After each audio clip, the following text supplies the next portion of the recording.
Monsieur Tani, qu'est-ce que se passe-t-il exactement? On a appris que vous avez été enlevé et puis où est-ce que vous vous trouvez?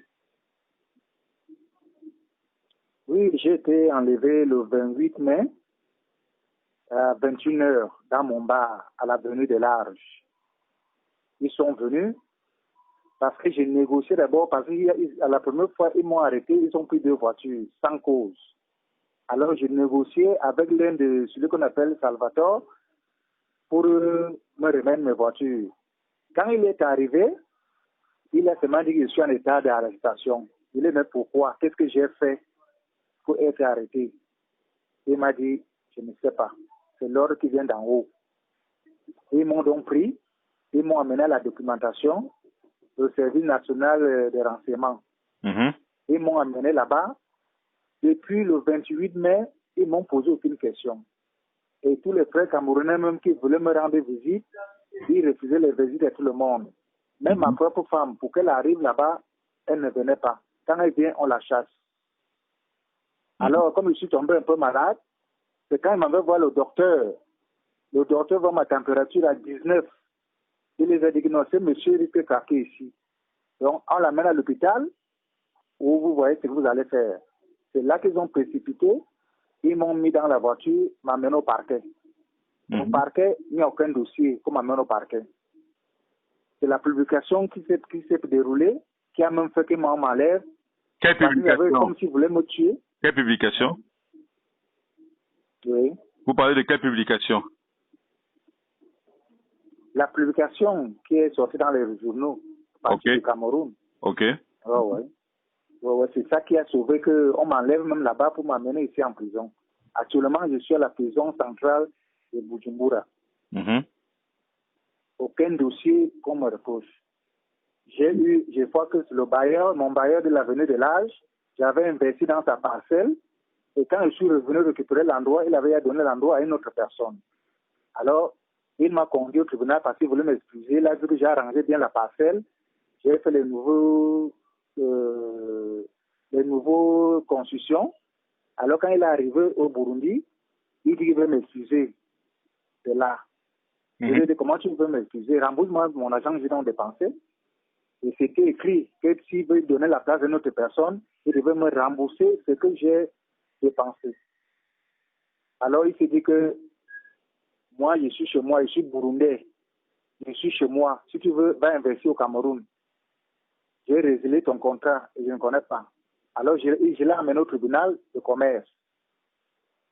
Le tribunal de commerce a tranché qu'il me rembourse tout ce que j'ai dépensé.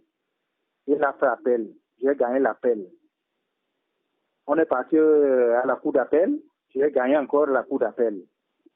Maintenant, on a décidé de me payer 104 millions parce que les effets que j'avais laissés, plus ce que j'ai refait, ça a monté dans les 180 millions. Mais le tribunal a décidé qu'il me paye 104 millions. Sur les 104 millions, il a fait 2 mois en Belgique parce qu'il a fui d'ici depuis 2015. Pour le 3e mandat qui s'est passé ici, il a fui parce qu'il s'est réfugié en Belgique. Alors quand il est revenu, il voulait m'excuser de la parcelle. On est parti au tribunal, j'ai gagné. Maintenant, à la cour d'appel, on a confirmé qu'il me paye, au lieu de me payer 104 millions, qu'il me paye 72 millions. Il a donc préféré aller voir un général de la documentation qui a donc organisé mon arrestation. Et me garder là-bas parce qu'il veut qu'on me refoule pour qu'il reste avec l'argent qu'il devait me payer. Alors, on m'a arrêté sans cause, sans rien. On m'a amené à la documentation. J'ai fait 1 mois, 1 semaine à la documentation. Jusqu'à je suis tombé malade. Quand je sors voir le docteur pour qu'on m'amène à l'hôpital, le docteur me dit qu'il y a eu publication qu'on t'a tué. Et c'est ça qui les a précipités pour m'amener en prison. Ils m'ont amené au parquet de moi, sans dossier. Ils sont revenus après 2 heures de temps me prendre eux-mêmes dans leur pick-up. Ils m'ont amené en prison direct. Donc actuellement que je vous parle, je suis à la prison de Bimba, au Burundi. Ouais. Ok. Alors maintenant, je ne sais pas pourquoi on me garde ici. Je ne sais pas pourquoi les raisons on me garde ici. avec mes 3 voitures confisquées, et mes téléphones, mon passeport, tout est là-bas. Alors, donc, jusqu'ici, vous ne savez pas exactement ce qui va être fait par la suite. Ouais, je ne sais pas. C'est mon avocat qui essaie de m'expliquer aujourd'hui qu'ils ont décidé de me rapatrier.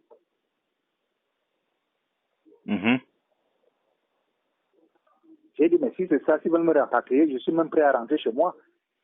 Donc, ils me donnent les choses qu'ils ont à la documentation. Je peux les vendre et payer mon billet d'avion, je rentre. Que de me faire souffrir des cellules en prison. Est-ce que vous avez un message à passer au nouveau président de la République de Burundi qui va écouter ce voice? Oui, j'ai un message à lui donner parce que vraiment, ce qui se passe, c'est qu'il n'est pas au courant.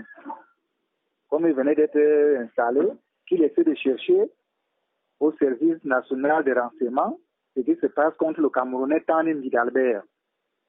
Ce que j'ai fait, qu'il me garde un mois, une semaine, dans leur cellule, toute personne qui venait me regarder, on le chassait. Pour quelle cause? Donc, s'il faut suivre ça, et s'il essaie de demander aux dirigeants de savoir qu'est-ce que j'ai fait. J'ai créé une petite réunion ici de l'association des Camerounais parce que je me disais que si on est à l'étranger, il faut qu'on se réunisse pour au moins savoir s'entraider. Donc, eux, ils m'ont nommé comme président et depuis, j'ai fait beaucoup de réunions. Les fêtes de 20 mai, je l'ai organisé. Donc, comme mon passeport n'était pas encore à jour, c'était perdu, il me fallait faire un autre passeport. Je suis allé au Kenya, quand on a eu le consul au Kenya, j'ai eu mon nouveau passeport camerounais. Donc, j'étais en voie d'enregistrer notre réunion au Burundi pour demander aussi au Cameroun s'ils pouvaient nous envoyer un consul au Burundi. Ok.